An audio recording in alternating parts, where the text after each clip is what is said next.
Okay, well, after my recent appearance on the Apollo Detectives, or Defectives, Deceptives, I think someone else calls them, which is far more accurate, I think, because they are deliberately deceptive.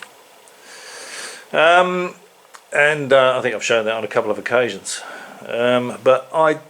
If we're just talking here about the Russians not spilling the beans, if the Americans have faked the moon landing, it's complete nonsense, of course. They'd certainly be spilling the beans now. They would have done plenty of times in the past. They'll do anything to stop the Americans doing what they're doing in Ukraine right now. So, just a quick phone call to Biden. Hey, remember, we could spill the beans on your fake moon landing, mate. You know. Oh no, I better not send any more arms to Ukraine. See how easy that would be, you know. But anyway, because Marcus Allen's response here made me burst out laughing, because I live in the real world, I missed a much better response here. So I'm just gonna play this, and I'll put in the better response.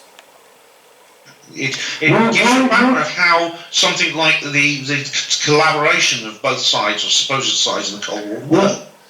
Why do you think there has never been a quid pro quo fake Russian moon landing? Because they were more sensible. Because right, okay, listen to this, Steve. With tracking, the person who was tracking the Russian craft, because they didn't have the deep space network that... Well, they certainly did, and I showed that in a previous video. The Russians certainly did have a deep space network. Marcus Allen either does no research whatsoever, or he's deliberately misleading. He will blatantly lie. He will say the Russians didn't have a deep space tracking network. I showed that in the previous video that I uploaded a few days ago. They most certainly did. They had tracking ships, so that when Russia wasn't facing the moon, they could track the spacecraft from the tracking ships. And I've done a video. Maybe I should do a video that includes all of that stuff. But anyway, what I should have said to Marcus Allen, because he said, "Oh, they knew better then," was when exactly? Because if the Americans had faked it, and I don't for a nanosecond think they did. I think and they were cooperating. They would have come to an agreement whereby there would have been a quid pro quo fake Russian moon landing, and it would have been done so that the Americans just pipped the Russians to the moon. Would have been a case of national pride. So if it was all faked, they would have said, all right, yeah, I can't imagine the Russians agreeing to that, but in Allen world, this makes sense. And in the world of, Ben Emily Jones, who thinks the Queen of England was a shape-shifting lizard from outer space, and in the world of Neil Geddes Ward, who believes in fairies at the bottom of the garden, this all makes perfect sense. But let's just suppose for an instant we live in this fantasy world that these guys live in. So you could have an American moon landing, and then just as the Americans got back to Earth, the Russians would have been landing on the moon with their fake moon landing. So the Russians were only just pipped at the post. And then you have the other fake American moon landings after the Russian one. I think that would make a lot more sense, wouldn't it? But we don't see any of that, do we? We don't see a fake moon landing from the Russians after Apollo 11, 12, 14, 15, 16, or 17. So, you can really kick that into touch. This is pure fantasy from people that, for reasons best known to themselves, will fight tooth and nail for this ridiculous fake moon landing story, even though they know it's all true. Marcus Allen's Freudian slips let us know that he knows full well. Ben Emily Jones, I said a couple of things that I did toss him a bit of bait, I must admit. I said at one point, how do you know? I said Buzz Aldrin, is coming backwards out of the lunar module, and I said, how do you know it's not Neil Armstrong? And I was expecting one of them to say, because there was only two of them on the moon, and with the flag I missed it. I actually tossed a bit of bait out and I missed it because I was expecting one of them to say it's impossible because the flag is on the moon. Ben Emlyn Jones almost said it. He said that's impossible because the flag is on the... and he just stopped himself.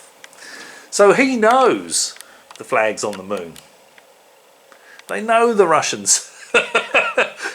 The Russians would be overjoyed if they could tell the world the Americans faked the moon landing. You know, it's... These guys live in cloud cuckoo land, in fantasy land. Neil Gaddis Ward has said they're not going to have me back on there again. Now, I'll leave it up to you to form your own opinion as to why that might be. Obviously, I know what I think. I might just add another clip. There was another clip, so just bear with me a sec. Okay, now again, this is either a blatant lie or poor research, very poor research, or deliberately misleading. But they're talking about this guy called Douglas Arnold, who had apparently had a sample of the film used on the moon. Now, I haven't researched the film to find out if that's actually true, but what Marcus Allen is going to say now is again deliberately misleading. I'm inclined to believe Hasselblad and Kodak, not over you guys. Well, Jan Lundberg of Hasselblad actually. Well, you've seen the interview with him on not what's it called, What Happened on the Moon? Because he was interviewed before. He was interviewed earlier, and he explained that the camera was designed to use normal film. This Arnold guy. Yeah, that's not actually true. It was designed to use a special film, and I actually got Marcus Allen to admit it was a special film. At some point in this thing. Now Marcus Allen is just started to tell us who this Douglas Arnold is. Just so you know, he's the managing director of Kodak UK. Aside from his other things, so he does know what he's talking about. Now, Douglas Arnold was not the managing director of Kodak UK. He was the assistant to the managing director of Kodak UK. So that's not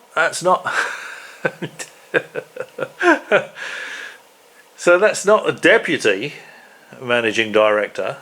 That's the assistant to the managing director. That's like a personal assistant. You know, you've got an appointment at 2 o'clock tomorrow. You know, yes, I'll make sure the car is there for you at 9 o'clock in the morning, sir. You know, that's what an assistant does.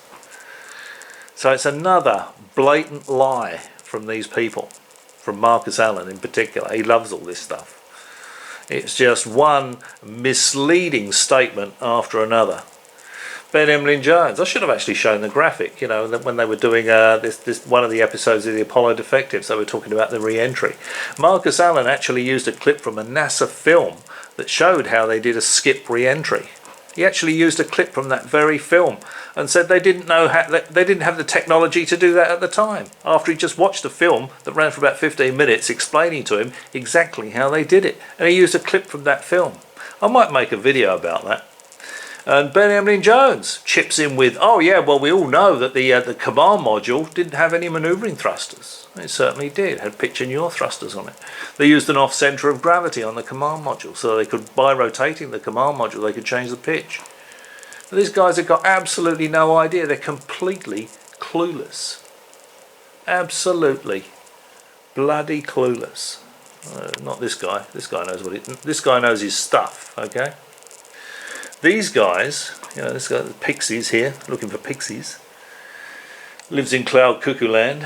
Marcus Allen loves David Icke and thinks the world is run by lizards. Ben Emlyn Jones and Vladimir Putin is really quite nice and fluffy. He's just misunderstood, you know. No war in Ukraine. That's just all media nonsense.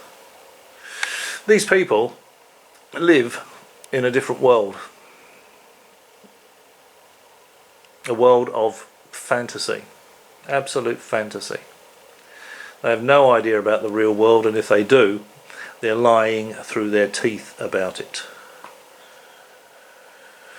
So there you go. Actually, this is the big screen, as you can probably tell. So I might have a look at. I did email Ben Emlyn Jones because Geddes Ward's email address doesn't work, and I did ask him for the image numbers that he used to demonstrate this Photoshop stuff on the moon. These rocks.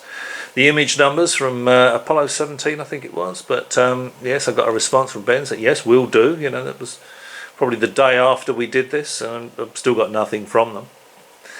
And that graphic that moron Henderson showed, I mean, words fail me with regard to Henderson. I mean, I knew he knew nothing whatsoever about it, but his level of complete ignorance about any of the technology goes way beyond what I thought was possible.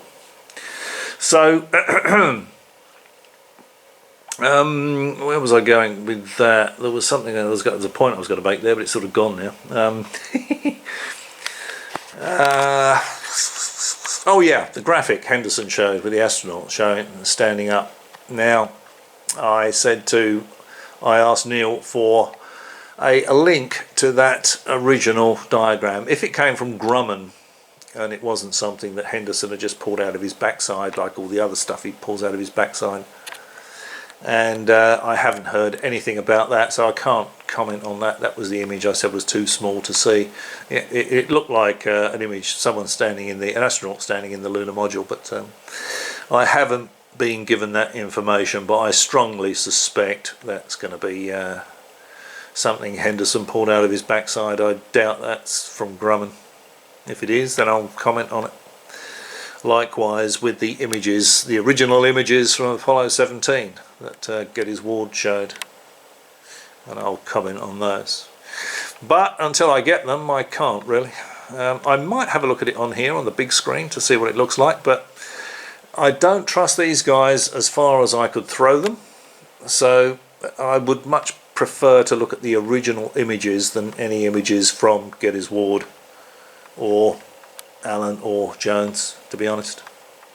Alright, that's just a quick follow-up video. There's probably going to be a couple more, so I think there might be a couple more points that I wanted to really sort of hammer home that I missed out on, and I thought, well, as they've done a sort of follow-up video, at least I can do is a couple of follow-up videos, really, isn't it? And obviously they're having trouble editing their version, because it's been a couple of weeks and there's still no sign of it. Oh dear, it's a real shame I'm not going to be invited back, actually, because they could sort of really gang up on me. They could get Rassa on there, and Jarrah White, and Sabrill, and Randy Walsh, and I could rip them all to pieces and put this to bed once and for all, this fake moon landing nonsense.